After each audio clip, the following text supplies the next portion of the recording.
Exercițiu de salvare neobișnuit în județul Bihor. Un medic de la Smurd a acceptat postura de victimă pentru a trăi experiența unui turist accidentat în subteran. El a fost scos la suprafață de echipele de salvatori, exact ca într-un caz real.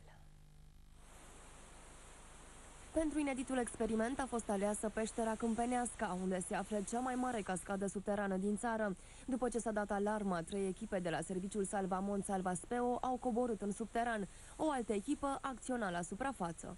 În peșteră se află 3 echipe de salvatori, fiecare între 4 și 8 membri. Targa va fi însoțită de-a lungul evacuării de către medici.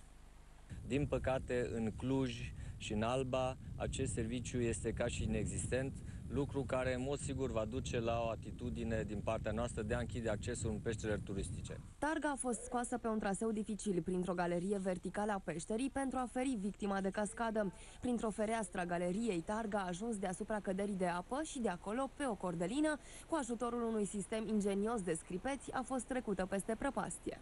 Vă dați seama ce înseamnă pentru victimă să fie repus umărul jos, la locul întâmplării, și să fie transportat cu umărul repus până afară. Dacă nu există medic care să ajungă până acolo, n-are cine să-i repună umărul și o să ajungă până afară câte ore, tot cu durerea aia și umărul luxat. Autoritățile locale din comuna Cărpinet, pe raza căreia se află caverna, au un plan ambițios pentru introducerea peșterii și a cascadei în circuitul turistic.